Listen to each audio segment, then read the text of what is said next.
Well, it's Friday and Thomas and I are still up here at the cabin. I decided to come outside and do my Bible study. Usually I do it inside the cabin, but it's a really beautiful day today. Well, it's been beautiful the whole week actually, but I just decided to come out here and sit on the picnic benches. That's our cabin right there. And I'll show you our cabin. Yeah, that's our cabin. And I'm going to read to you out of my Joyce Meyer Bible, because you know I love Joyce Meyer's. People that know me know I love Joyce Meyer's. So anyway, I'm going to read out of the Joyce Meyer's Bible, NIV. She's in Ezekiel. This is in Ezekiel 11:19, and it talks about the heart. God says He will replace the stony hearts in His people with new hearts that are sensitive to His touch. When we give our lives to God, He puts a sense of right and wrong deep within our consciousness. But if we rebel against our consciousness too many times, we can become hard-hearted. If that happens, we need to let God soften our hearts so that we can be spiritually sensitive to the leadership of the Holy Spirit. I was very hard-hearted before I really began fellowshipping with God. Being in His presence regularly developed the new heart in me, the new heart that Jesus died to give me. Without a heart sensitive to God's touch, we will not recognize many of the times He is speaking to us. He speaks gently in a still small voice or with gentle conviction about a matter.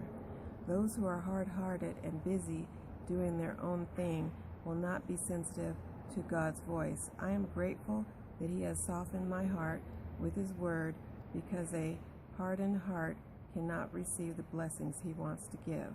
And that's very true, because I took a class in Bible college called, very last class I took was called How to Hear from God. And it is very important that you practice hearing from God, because in the beginning, depending on what stage of life you're at with your walk with God, you may not recognize when God is speaking to you. So what we learned to do was journal. And what I would do is I would ask a question. I would ask God a question. It doesn't matter what kind of question it is. It could be about, what kind of beauty products to use on your face. I even did that one time, and I heard the word witch hazel. And I'd never used witch hazel before, but I went out and bought witch hazel, and it cleared up my face, and it's $5 versus all the expensive products that are in the mall. You could just use witch hazel, and it's from the Lord. So anyway, things like that. But you can ask God anything, something small, like what to use on your face, or something really big. And you just write it down on a tablet. And I used to go to bed with the tablet in my bed and a pen, so that when I heard something dropped into my mind, the answer, then I would write it down, because if I didn't write it down, I woke up in the morning, I'd totally forget. I knew I got the answer, and then I couldn't remember what it was. So I write it down immediately. And then after developing that habit, I could get to the point now where I actually just pray before I do my Bible study and ask God to give me a revelation on what I'm reading. And I have my pen and paper, so I read, and after I read a little bit, if something drops in my mind, I start writing. And I don't try to control my writing. I just write.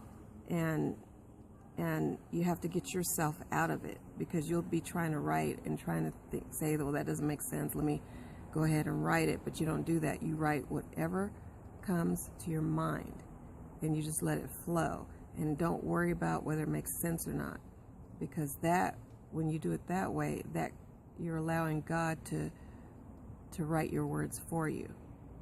But you have to give up control, and for many people that's hard to do. And the reason why we're having so much political unrest right now is because there's so many people in America whose hearts are hard. They're so selfish, and all they're thinking about is them. They're not thinking about all the people in the United States. They're just thinking about them. And if something bad is happening to one group of people, and it's not affecting them, they don't care. They just don't care.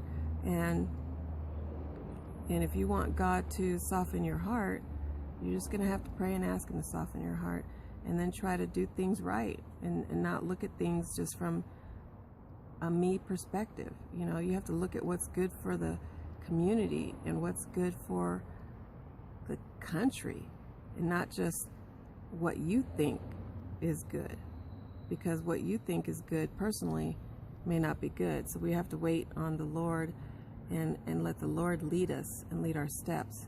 And God is always going to lead us in love.